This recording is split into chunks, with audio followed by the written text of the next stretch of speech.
Episode की शुरुआत वहीं से होती है जहां से पिछला एपिसोड खत्म हुआ था। ऑफिस लेडी को देखते हैं जो कार से अपने घर की तरफ जा रही होती हैं। ऑफिस लेडी कार के अंदर बैठे हुए उस बारे में सोच रही होती हैं। जब लेफ्टिनेंट ने उन्हें जवाब दिया होता है, लेफ्टिनेंट बोलते हैं ठीक है। ऑफिस लेडी लेफ्टिनेंट से बोलती हैं क्या आप रीजन के बारे में जानना नहीं चाहते हैं कि मैं अचानक से ऐसा क्यों कर रही हूँ। लेफ्टिनेंट बोलते हैं अगर आप ऐसा कहती हैं तो आपने पहले ही रीजन को जस्टिफाई कर लिया है। फिर उसके बाद लेफ्टिनेंट बोलते हैं ठीक है, फिर मैं अपनी फैमिली से बात कर लूंगा सगाई को तोड़ने के बारे में। ऑफिस लेडी बोलती है क्या। लेफ्टिनेंट बोलते हैं इससे शायद दिक्कत हो सकती है अगर जी है जो सगाई तोड़ने के बारे में बात करेगी, इसीलिए प्लीज ये चीज मुझ पर छोड़ दो कि मैं अपने फैमिली से इस बारे में कैसे बात करूंगा। उसके बाद सीन फिर से प्रेजेंट में चला आता है। ऑफिस लेडी अपने अंदर सोचती हैं इस तरह की जालिम दुनिया मेजर जैसे लोगों के लिए फिट नहीं होती है, और यहाँ तक कि मैं भी किसी भी अननेसेसरी चीज को निजी तौर पर करने के लिए सीधे चली गई। मुझे लगा था लेफ्टिनेंट इस चीज के लिए अग्री नहीं करेंगे। उसके बाद ऑफिस लेडी अपने बाप को फोन लगाती है। उसका बाप उससे बोलता है क्या हुआ जी है, तुमने आज अचानक से मुझे इतनी जल्दी सुबह क्यों फोन किया। ऑफिस लेडी बोलती है मैंने आज सुबह मेजर के साथ बात की, उन्होंने सगाई तोड़ने के लिए हाँ कर दिया है। ओरिजिन ऑफिस लेडी की बात सुनकर काफी ज्यादा हैरान हो जाता है। ऑफिस लेडी का बाप ऑफिस लेडी से बोलता है तुमने पहले ही उससे बात कर ली, क्या इससे हम लोग सगाई तोड़ने के लिए जिम्मेदार नहीं होंगे। तुमने ये चीज खुद से क्यों की, और तुम क्या करोगे अगर उसने मना कर दिया सगाई तोड़ने के लिए। ऑफिस लेडी बोलती है मैंने उनसे बोल दिया क्योंकि मुझे यकीन था कि लेफ्टिनेंट अग्री करेंगे। फिर उसके बाद ऑफिस लेडी अपने बाप से बोलती है हम ही लोग हैं जिन्होंने ये चीज करने के लिए मन बदला है, लेकिन हम लोग उन्हें मैनिपुलेट करने जा रहे थे इस चीज की जिम्मेदारी लेने के लिए। ऑफिस लेडी का बाप आगे से गुस्सा होकर बोलता है तुमने ये कब किया। ऑफिस लेडी बोलती है उनसे बात करने के बाद मैं अभी अपने घर जाने के रास्ते पर हूँ। उसका बाप उससे बोलता है ठीक है, ये तुम्हारे लिए मुश्किल रहा होगा, उससे डायरेक्टली बात करना, मैं अपनी फैमिली को हैंडल कर लूंगा। उसके बाद ऑफिस लेडी का बाप फोन काट देता है। ऑफिस लेडी फोन की तरफ देखते हुए सोचती हैं जब उसके बाप ने ये बोला होता है कि ये तुम्हारे लिए मुश्किल रहा होगा, उससे डायरेक्टली बात करना। ऑफिस लेडी बोलती है ये सुनने में अजीब लगता है। उसके बाद ऑफिस लेडी अपने मैनेजर से बोलती है टीम टू लीडर याद से एजेंट को चोई की फाइल भेज दीजिएगा। मैनेजर बोलते हैं ठीक है। उसके बाद ऑफिस लेडी एजेंट की तरफ एजेंट से बोलती है एजेंट। उसके बाद सीन शिफ्ट होकर यूना के बाप पर चला आता है। यूना का बाप अपने अंदर सोचता है मैं इस चीज पर विश्वास नहीं कर सकता कि मुझे ये चीज करनी पड़ेगी, आजकल के बच्चे अपने पेरेंट्स की बात नहीं सुनते हैं। उसके बाद यूना का बाप किसी से बोलता है चीफ चोई वो करिए जो आपने तैयारी की है। फिर उसके बाद हम लोग चीफ चोई को देखते हैं, वो बोलते हैं ठीक है। अगले सीन में हम लोग मेजर को देखते हैं जो आसमान की तरफ देख रहे होते हैं। फिर उसके बाद मेजर ऑफिस लेडी के बारे में सोचते हैं। ऑफिस लेडी ने वहां से जाते हुए बोला था थैंक यू। फिर उसके बाद मेजर अपना सर नीचे लटका लेते हैं। मेजर के साथी मेजर की तरफ देखकर बोलते हैं उनके साथ क्या हुआ। दूसरा बंदा बोलता है मुझे नहीं पता है क्या हुआ है, लेकिन वो कल से इसी तरह है। तीसरा बंदा बोलता है क्या उनका कट गया। एक बंदा बोलता है मुझे भी ऐसा लगता है, बेचारे मेजर, हमें उनके लिए क्या करना चाहिए। फिर उसके बाद सीन शिफ्ट होकर एक बार की तरफ चला आता है और हम लोग मेजर को देखते हैं जो कि अपना दर्द भुलाने के लिए दारू पी रहे होते हैं। मेजर भाई अपने गिलास में दारू डालते हैं और उस बारे में सोचते हैं जब उन्होंने पहली बार ऑफिस लेडी के साथ ब्लाइंड डेट की होती है। मेजर चेयर के ऊपर बैठे हुए सोच रहे होते हैं ग्रैंडपा ये किस तरह की दुनिया है, हम लोग कैसे सगाई कर सकते हैं बिना एक दूसरे का चेहरा देखे हुए। मेरी मंगेतर की फोटो पक्का एडिट की गई होगी, ये बिल्कुल अलग तरीके से होगा उसे रियल लाइफ में मिलना। तभी उस जगह पर ऑफिस लेडी आती हैं। मेजर ऊपर ऑफिस लेडी की तरफ देखते हैं तो ऑफिस लेडी उनसे बोलती है हेलो, और ऑफिस लेडी का ऐसा मुखड़ा देखकर मेजर शर्माने लगते हैं। मेजर ऑफिस लेडी से बोलते हैं आप देखने में अच्छी पर्सन लगती हैं। ऑफिस लेडी अपना मुंह बनाकर मेजर से बोलती है क्या बोले। उसके बाद सीन फिर से प्रेजेंट में चला आता है। मेजर दारू पीते हुए बोलते हैं धत तेरी की। तभी उस जगह पर एक लड़की आती है और मेजर से बोलती है तुम इस तरीके से ड्रिंक क्यों कर रहे हो। और उसके बाद वो लड़की मेजर के पास बैठ जाती है और उनसे बोलती है इसके बजाय मेरे साथ ड्रिंक करने के बारे में क्या ख्याल है। मेजर उस लड़की की तरफ देखते हैं और उससे बोलते हैं मैं अकेले ड्रिंक करना पसंद करूंगा। फिर वो लड़की मेजर की तरफ तिरछी नजरों से देखती है और उसके बाद पीछे मुड़कर किसी को सिग्नल देती है। वो लड़की जैसे ही पीछे मुड़ती है तो पीछे से बहुत जोर से आवाज आती है। मेजर जैसे ही पीछे मुड़कर देखते हैं तो वहां पर किसी ने गिलास गिरा दिया होता है और वेटर उनसे माफी मांग रहा होता है। तभी वो लड़की मेजर की ड्रिंक में कुछ मिला देती है और उसके बाद वहां से जाते हुए बोलती है मुझे ऐसा लगता है मैं तुम्हारी कोई भी मदद नहीं कर सकती हूँ। उसके बाद वो लड़की वहां से चली जाती है और मेजर जैसे उस ड्रिंक को पीने वाले होते हैं कि तभी उस जगह पर एजिन आ जाते हैं और मेजर को रोक देता है और उनसे बोलता है आपको पीना बंद कर देना चाहिए। मेजर एजिन की तरफ देखकर बोलते हैं क्या एजिन तुम क्या कर रहे हो। एजिन मेजर से बोलता है आज के लिए इतना काफी हो गया है मेजर। उसके बाद मेजर एजिन की तरफ देखते हैं और बोलते हैं ठीक है मैं बस अभी ही डंप हो गया हूँ और मेरा कट गया है, लेकिन मुझे इस तरह से परेशानी नहीं बननी चाहिए। उसके बाद मेजर वहां से उठने लगते हैं और एजिन उन्हें सहारा दे रहा होता है। अगले सीन में एजिन मेजर को कार के अंदर बैठा देता है। मेजर एजिन से बोलते हैं इस तरह से टल्ली होने के लिए मुझे माफ कर दो एजिन। एजिन मेजर से बोलता है ठीक है। फिर उसके बाद एजिन उस बारे में सोचता है जब ऑफिस लेडी ने उसे चीफ चोई की फोटो दी होती है और उससे बोला होता है मेरे फादर चीफ चोई के ऊपर सबसे ज्यादा विश्वास करते हैं। वाइस चेयरमैन सिन सियोंग हू, अगर वाइस चेयर के कैरेक्टर के बारे में सोचें तो मुझे लगता है वो पक्का इन दोनों कुछ ना कुछ करेंगे और ऐसा लगता है शायद वो मेजर के साथ कुछ तो करेंगे ही। इसलिए एजिन वाइस चेयरमैन के ऊपर अपनी नजरें बनाए रखना। फिर उसके बाद एजेंट कार का दरवाजा बंद कर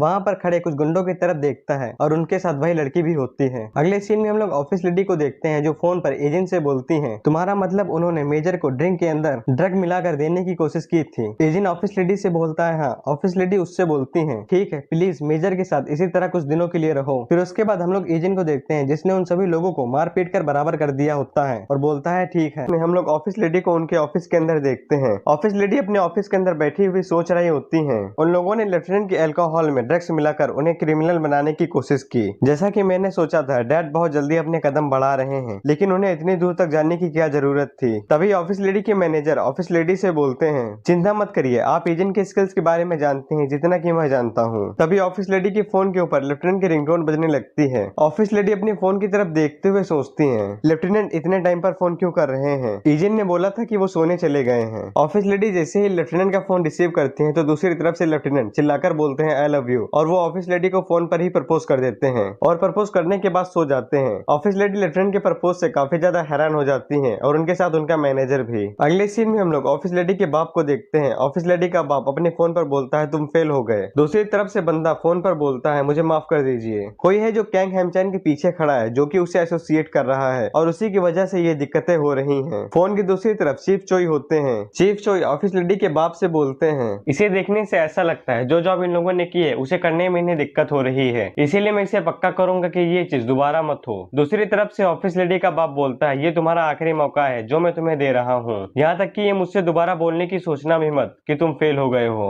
चीफ चोई जैसे ही ऑफिस लेडी के बाप के साथ बात खत्म करते हैं वो गुस्से से पलट कर अपने आदमियों की तरफ देखते हैं। चीफ चोई का आदमी चीफ चोई से बोलता है हाँ मुझे माफ कर दीजिए, मैंने ये काम अपने लोगों पर छोड़ दिया था क्योंकि मैं यहाँ पर नहीं था और इसे देखने से ऐसा लगता है वो लोग ये करने के लायक नहीं थे। लेकिन चीफ चोई आगे से उस बंदे के मुंह पर एक जोरदार घूंसा मारते हैं और उससे बोलते हैं तूने ये काम अपने लोगों पर छोड़ दिया साले कमीने, क्या मैं तुझे एक पुशओवर की तरह दिखता हूँ। मैंने तुझे इस काम के लिए इसलिए असाइन किया था क्योंकि ये नॉर्मल डेलिक्वेंट की जॉब थी। फिर उसके बाद चीफ चोई उसके ऊपर चिल्लाते हुए बोलते हैं अगर मैंने तुझे कोई काम दिया है तो फिर तुझे उसे खुद पूरा करना चाहिए। फिर उसके बाद सीन शिफ्ट होकर ऑफिस लेडी के बाप के ऊपर चला आता है। ऑफिस लेडी का बाप अपने अंदर सोचता है यहाँ पर ऐसा और कोई भी नहीं है जिसके ऊपर मैं भरोसा करता हूँ। तभी ऑफिस लेडी के बाप के कैबिन का दरवाजा धड़ाम से खुलता है और वहाँ पर से ऑफिस लेडी निकलती हैं। ऑफिस लेडी का बाप ऑफिस लेडी की तरफ देखकर बोलता है जी है तुम यहाँ पर क्या कर रही हो। ऑफिस लेडी अपने बाप से बोलती है मुझे आपसे कुछ कहना था डैड। ऑफिस लेडी का बाप ऑफिस लेडी से बोलता है क्या तुम्हारे पास अभी भी कुछ कहने के लिए बाकी रह गया था। ऑफिस लेडी जाकर चेयर के ऊपर बैठ जाती है और अपने बाप से बोलती है डैड आप वापस कब जा रहे हैं। ऑफिस लेडी का बाप हंसते हुए बोलता है मुझे यहाँ पर सबसे पहले कुछ करने की जरूरत है,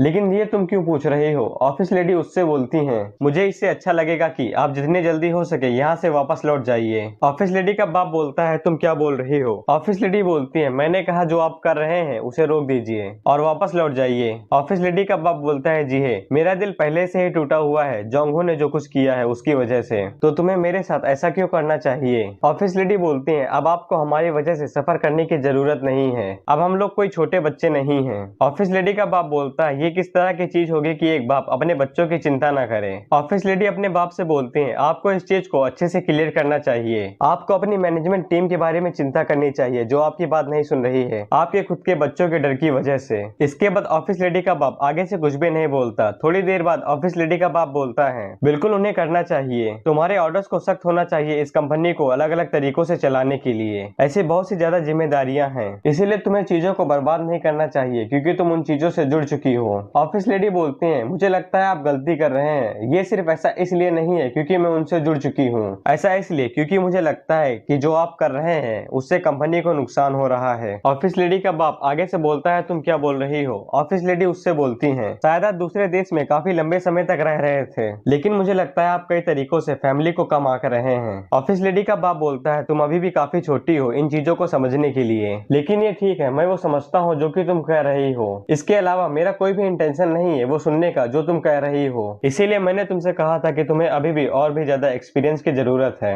मैं ये जानता हूँ कि ये असाधारण है लेकिन तुम फिर भी बिजनेस की सारी साइड चीजों को संभाल रही हो, लेकिन ये फिर भी सब कुछ नहीं है, तुम्हें अभी भी और भी कई चीजों को देखना है जो कि तुम्हारी एज के मुकाबले अलग है। एसडब्ल्यू में रहने के लिए तुम्हारा शुक्रिया, एसडब्ल्यू में तुम्हारे पास दूसरे लोगों से कहीं ज्यादा पावर है और तुम्हारे सक्सेस की रेल रोड काफी ज्यादा तेज थी। इसके अलावा तुम अभी तक किसी ऐसे के खिलाफ नहीं गई हो जिसके पास तुमसे ज्यादा पावर है, जैसे कि अभी मैं एसडब्ल्यू का वाइस प्रेसिडेंट क्यों हूँ, क्या तुम्हारे ऑर्डर्स को सुनने के लिए। और ऑफिस लेडी आगे से कोई भी जवाब नहीं दे रही होती हैं। थोड़ी देर बाद ऑफिस लेडी का बाप हंसते हुए बोलता है, जी है, कभी कभी तुम्हें बात करने के बजाय सिर्फ ये जानने की जरूरत होती है और इसके बजाय ये दिखाना होता है कि तुम्हारे पास इस सिचुएशन के लिए कैपेबिलिटी है। थोड़ी देर बाद ऑफिस लेडी के फोन की रिंगटोन बजने लगती है। ऑफिस लेडी फोन को रिसीव करती है तो दूसरी तरफ से एजेंट बोलता है, यहाँ पर सारा काम खत्म हो गया है और मैंने सारे सबूतों की फोटो भी ले ली है। ऑफिस लेडी एजेंट से बोलती है, तुमने अच्छा काम किया। फिर उसके बाद हम लोग एजेंट को देखते हैं जिसने उस जगह के ऊपर तबाही मचा दी होती है। फिर उसके बाद एजेंट जाकर चीफ चोई के सामने खड़ा हो जाता है। सीन शिफ्ट होकर ऑफिस लेडी के ऊपर चला आता है। ऑफिस लेडी अपने बाप से बोलती है, डैड, देखने से ऐसा लगता है चीफ चोई को थोड़ी सी चोट लग गई है,